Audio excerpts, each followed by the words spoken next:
Friends, ఈరోజు నేను చెప్పబోయే స్టోరీ వచ్చేసి కంటే కూతురునే కనాలి. స్టోరీ మాత్రం చాలా ఇంట్రెస్ట్గా ఉంటుంది. కొడుకులున్న ప్రతి ఒక్కరూ ఈ వీడియో తప్పకుండా చూడండి. చూసే ముందు ఫస్ట్ ఒక లైక్ ఇచ్చి చూడండి. మీరు లైక్ చేయడం వల్ల ఈ వీడియో ఇంకా ఎక్కువ మందికి రీచ్ అయ్యే ఛాన్స్ ఉంది. ఈ జనరేషన్ పిల్లలకి ఇలాంటి వీడియోస్ చాలా అవసరం. ప్లీజ్ ఒక లైక్ చేసి చూడండి. కథలోకి వెళ్దామా? అమ్మా, ఇంత అన్నం ఉంటే పెట్టమ్మా. బయట నుంచి కేక వేశాడు ముష్టివాడు రాములయ్య. ఉండబ్బి, వస్తున్నా అంటూ లోపటి నుంచి ప్లేట్లు అన్నం, పప్పు, పచ్చడి, మరో గిన్నెలు సాంబార్ తెచ్చి వేసింది జానకి. పిల్లా పాపలతో చల్లగా ఉండు తల్లి అంటూ వెళ్ళిపోయాడు రాములయ్య. రాఘవ సోఫాలో కూర్చొని పేపర్ చదువుతూ జానకినే చూస్తున్నాడు. ఏంటి అలా చూస్తున్నారు అని అడిగింది జానకి.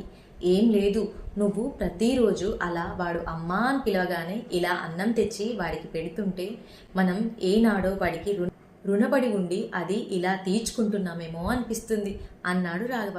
అవ్వచ్చు, ఎందుకంటే మనకున్న ఒక్క కొడుకు అమెరికాలో ఉన్నాడు. ఇప్పుడు నన్ను అమ్మ అని పిలిచేది వాడొక్కడే. అందుకే ఆ పిలుపు కోసమైనా వాడికి అన్నం పెట్టాలి అనిపిస్తుంది అంది జానకి బాధగా. అది నిజమే, మీ ఆడవాళ్ళకి ఆ అదృష్టమైనా ఉంది. కొడుకైనా పరాయివాడైనా ఎవరైనా ఏం జరిగినా ఏం కావాల్సిన అమ్మా అంటాడే కానీ నాన్న అనడు. ఇప్పుడు చూడు, రాములయ్య అమ్మా కాస్త అన్నం ఉంటే పెట్టు తల్లి అంటాడు, కానీ నానా కాస్త అన్నం ఉంటే పెట్టు తండ్రి అని అడగడు. ఆడవాళ్ళకి అదో అదృష్టం, అందుకేనేమో నాన్న వెనుకబడ్డాడు అన్నాడు రాఘవ. ఇంకా మీ వేదాంతం ఆపితే వేడి నీళ్ళు పెడతాను, స్నానం చెయ్యండి అంటూ లోపలికి వెళ్ళింది జానకి. రాఘవ మళ్ళీ పేపర్ చదవడం మొదలుపెట్టాడు. ఇంతలో లోపల నుంచి పెద్ద కేకవి పెట్టింది జానకి. రాఘవ గబగబా లోపలికి వెళ్ళాడు. బాత్రూంలో కాలు జారి పడింది జానకి. తలకి పెద్ద గాయమైతే తగిలింది. స్పృహ కోల్పోయింది. రాఘవ కంగారు పడి తట్టి లేపాడు. లేవలేదు. మెల్లిగా ఎత్తుకొని వచ్చి మంచం మీద పడుకోబెట్టి అంబులెన్స్కి ఫోన్ చేశాడు. 10 నిమిషాల్లో అంబులెన్స్ వచ్చింది. హాస్పిటల్కి తీసుకెళ్లాడు జానకిని. జానకి పరిస్థితి విషమంగా ఉండటంతో ఐసీయూలో ఉంచారు. రాఘవ అమెరికాలో ఉన్న పెద్ద కొడుకు శ్రీధర్కి ఫోన్ చేశాడు. ఒరేయ్, అమ్మ బాత్రూంలో జారిపడింది, తలకి పెద్ద దెబ్బ తగిలింది, డాక్టర్ చాలా సీరియస్ అంటున్నాడు, అర్జెంట్గా వెంటనే బయలుదేరిరా అంటూ చెప్పాడు. ఇప్పుడా? అర్జెంట్ అంటే ఎలా? ఆఫీస్లో ప్రాజెక్టు పనులు, ప్రమోషన్, మీటింగ్లు ఉన్నాయి. అయినా ఇప్పటికిప్పుడు ఫ్లైట్ టికెట్స్ దొరకవు, వస్తాలే అన్నాడు. అది కాదురా, నాకెందుకు భయంగా ఉంది అన్నాడు రాఘవ. నానా, నువ్వేం భయపడకు, అమ్మకి ఏం కాదు, 2 లక్షలు పంపిస్తాను, ఇంకా కావాలంటే ఫోన్ చేయు అంటూ ఫోన్ పెట్టేశాడు శ్రీధర్. రాఘవకి ఏం చేయాలో అర్థం కాలేదు. ఇంతలో నర్స్ వచ్చింది. జానకి గారు అంటూ ఆగింది. ఏం జరిగింది నా జానకి? కంగారుగా అడిగాడు నర్స్ని. ఏం లేదు, అర్జెంటుగా ఓ 2 లక్షలు కౌంటర్లో కట్టండి, లేకపోతే ట్రీట్మెంట్ ఆపేస్తాం అంటూ వెళ్ళింది. రాఘవ కౌంటర్లో డబ్బు కట్టి డాక్టర్ని కలిశాడు. చూడండి, ఇలాంటి కేసులలో స్పృహ రావడానికి ఒక్కోసారి 2-3 రోజులు పడుతుంది. మేం చూసుకుంటాం, ఆవిడకి ఏం కాదు, మీరు వెళ్ళండి అన్నాడు డాక్టర్. రాఘవ దిగులుగా ఇంటికి వెళ్ళాడు. బాధతో ఆకలి లేకపోవడం వల్ల భోజనం చేయకుండానే పడుకున్నాడు. అమ్మా, ఇంత అన్నం ఉంటే పెట్టమ్మా అని బయట నుంచి కేక వేశాడు ముష్టివాడు రాములయ్య. లోపల నుంచి రాఘవ రాత్రి మిగిలిన అన్నం గిన్నెతో తెచ్చాడు. ఇదేంటి బాబు, మీరు తెచ్చారు, అమ్మగారు లేరా అని అడిగాడు రాములయ్య. హాస్పిటల్లో ఉంది అన్నాడు బాధగా రాఘవ. ఏం జరిగింది బాబు అని అడిగాడు రాములయ్య. నిన్న బాత్రూంలో కాలు జారిపడింది, తలకి పెద్ద దెబ్బ తగిలింది, కేకే హాస్పిటల్లో జాయిన్ చేశాం అంటూ రాఘవ జరిగిందంతా చెప్పాడు. అమ్మగారికి ఏం కాదు బాబు, ఆరోగ్యంగా తిరిగి వస్తారు, మీరేం కంగారు పడకండి అంటూ వెళ్ళాడు రాములయ్య. రాఘవ స్నానం చేసి హాస్పిటల్కి బయలుదేరాడు. రాఘవ హాస్పిటల్లో వెయిటింగ్ రూమ్లో కూర్చున్నాడు. జానకి స్పృహ వచ్చింది. జానకి అటెండర్ అని పిలవడంతో గబగబా ఐసీయూలోకి వెళ్ళాడు. జానకి మగతగా చూస్తుంది. చూడండి, ఆవిడని ఎక్కువగా డిస్టర్బ్ చేయకండి, ఆవిడ స్ట్రెయిన్ అయితే మళ్ళీ కోమలోనికి వెళ్ళొచ్చు, ఎక్కువసేపు మాట్లాడకండి అంటూ వెళ్ళాడు డాక్టర్. జానకి, జానకి అంటూ పిలిచాడు. జానకి మెల్లిగా కళ్ళు తెరిచి మూసింది. జానకి, నేను రాఘవని, నీకేం కాలేదు అన్నాడు. జానకి నవ్వుతూ, అబ్బాయికి కబురు పెట్టారా అడిగింది మెల్లిగా. వస్తామన్నాడు. అయినా నీకేం కాదు, 2 రోజుల్లో మనం ఇంటికి వెళ్ళిపోదాం, సరేనా అన్నాడు రాఘవ. జానకి అలాగే అన్నట్టు తలూపుతూ కళ్ళు మూసుకుంది. ఇంకా ఆవిడని డిస్టర్బ్ చేయకండి అంది నర్స్.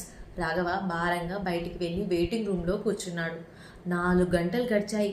రాఘవ ఐసీయూ దగ్గర నిలబడ్డాడు. రాములయ్య వచ్చాడు. అమ్మగారికి ఎలా ఉంది బాబు అంటూ అడిగాడు. పర్వాలేదు, ఉదయం కొంచెం మాట్లాడింది అని చెప్పాడు రాఘవ. నేను చెప్పాను కదా బాబు, తగ్గిపోతుందని. బాబు, జానకమ్మ గుడిలో పూజారయ్యకి చెప్పి అమ్మ పేరు మీద పూజ చేయించాను. ఇదిగో ఈ కుంకుమ అమ్మకు పెట్టండి అయ్యా, తగ్గిపోతుంది. ఓసారి మా ఆడదానికి కూడా ఇట్టాగే జరిగితే ఆ జానకమ్మ గుడిలో పూజ చేయించి బొట్టు పెట్టాను. ఇట్టే తగ్గిపోయింది. 2 రోజుల్లో అమ్మ ఇంటికి వచ్చేస్తుంది అంటూ ఒక పొట్లం ఇచ్చాడు. పొట్లం తీసుకొని రాఘవ 2 చేతులు ఎత్తి దండం పెట్టాడు.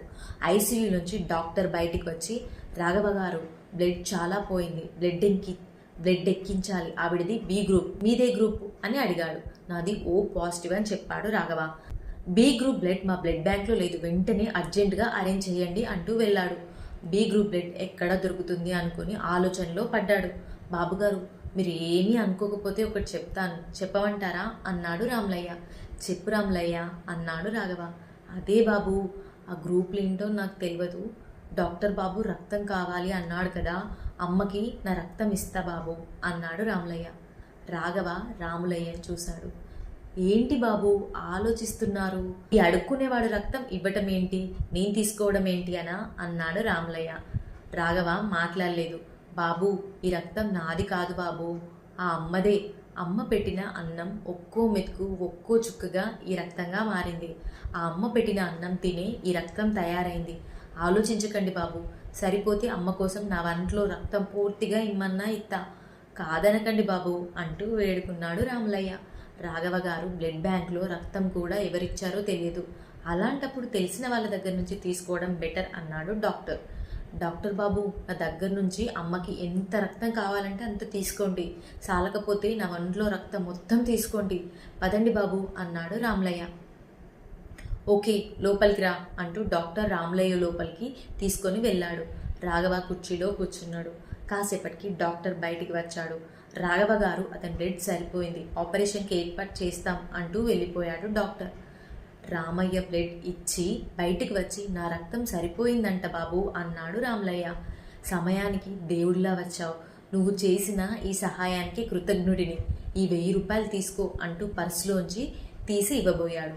వద్దు బాబు, నా రక్తం నేను అమ్ముకోలేదు అన్నాడు రామలయ్య. అమ్ముకున్నావని కాదు, నా తృప్తి కోసం ఇస్తున్నాను, తీసుకో రాఘవ. వద్దు బాబు, ఇప్పుడు నేను తీసుకుంటే అమ్ముకున్నట్లే అవుతుంది. అమ్మగారు ఇంటికి వచ్చిన తర్వాత నాకు కడుపు నిండా భోజనం పెట్టండి చాలు అన్నాడు రామలయ్య. రాఘవ కళ్ళల్లో నీళ్లు తిరిగాయి. వస్తా బాబు అంటూ వెళ్ళిపోయాడు. రాఘవ వెయిటింగ్ రూమ్లో కుర్చీలో కునికి పాటలు పడుతున్నాడు. పేషెంట్ జానకి అని అటెండర్ అని పిలవడంతో ఉలిక్కిపడి గబగబా ఐసీయూలోకి వెళ్ళాడు. జానకి జానకి అంటూ పిలిచాడు. ఏవండి, శ్రీధర్ వచ్చాడా? వాడిని ఒక్కసారి చూడాలనుంది, పిలిపించండి. చేస్తాడు, అంత దూరం నుంచి వెంటనే రావాలంటే ఫ్లైట్ దొరకద్దు, బయలుదేరే ఉంటాడు, రేపు వచ్చేస్తాడు అన్నాడు బాధగా. ఏమో, వాళ్ళని చూస్తానో లేదో అంటూ కళ్ళు మూసుకుంది. డాక్టర్, ఆవిడ పరిస్థితి ఏం బాగోలేదు, మీ పిల్లలకి కబురు పెట్టడం మంచిది అన్నాడు. డాక్టర్, నా భార్యని ఎలాగైనా కాపాడండి, తను లేకపోతే నేను బతకలేను అంటూ ప్రాధేయపడ్డాడు. మేం చేయగలిగింది చేశాం, ఆవిడ శ్రీధర్ శ్రీధర్ అంటుంది, ఆ శ్రీధర్ వస్తే ఏమన్నా ఫలితం ఉండొచ్చు అన్నాడు డాక్టర్. రాఘవ సెల్ తీసుకొని శ్రీధర్కి ఫోన్ చేసి బయటికి వచ్చాడు. హలో శ్రీధర్, అమ్మ పరిస్థితి ఏమీ బాగోలేదు, నిన్ను చూడాలని కలవరిస్తుంది అన్నాడు రాఘవ.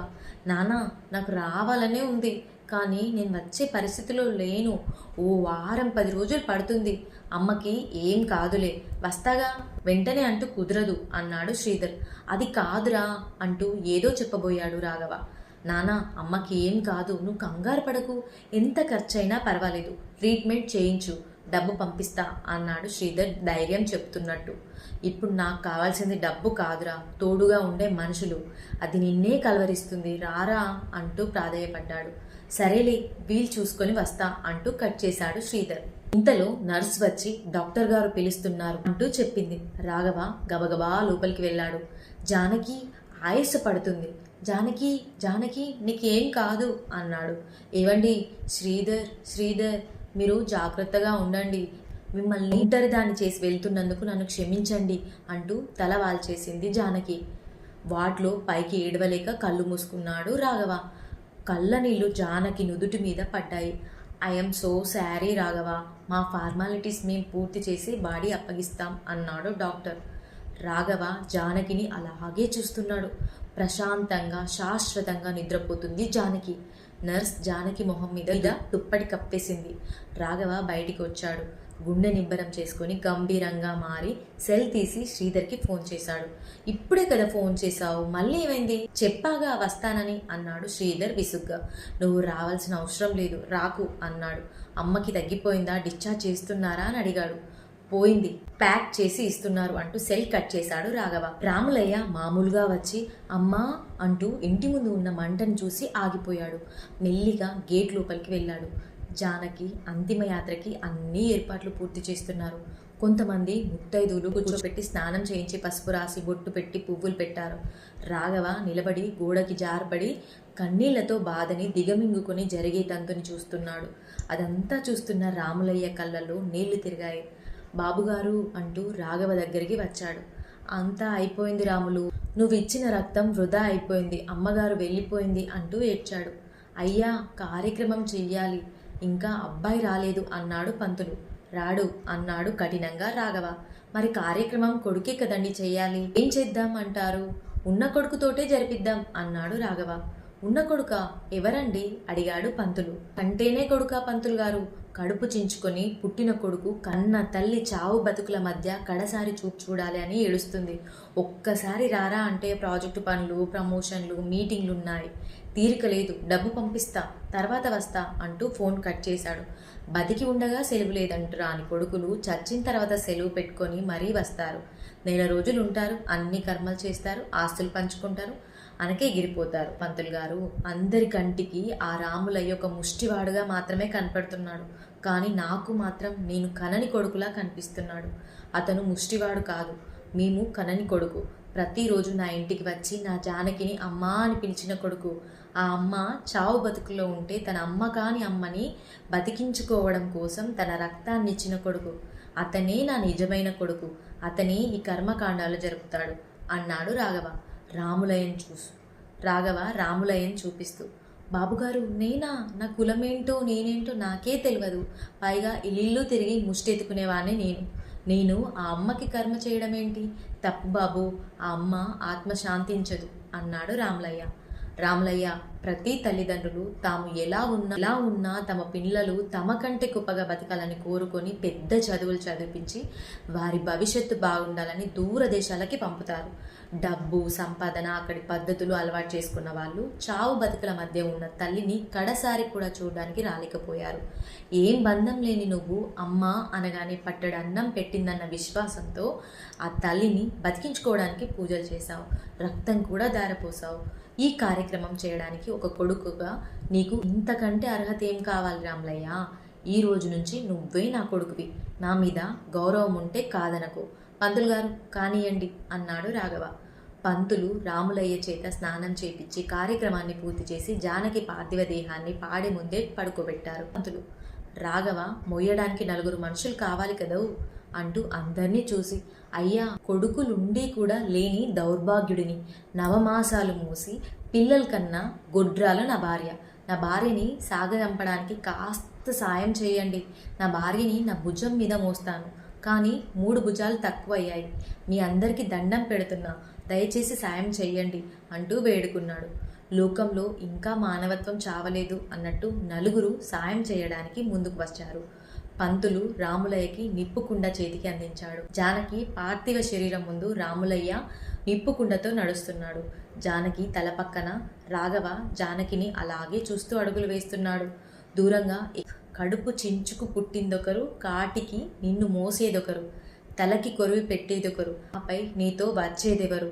ఈ జీవన తరంగాలలో ఆ దేవుని చదరంగంలో ఎవరికి ఎవరు సొంతం, ఎంతవరకు బంధం అనే పాట వినిపిస్తుంది. సమాప్తం.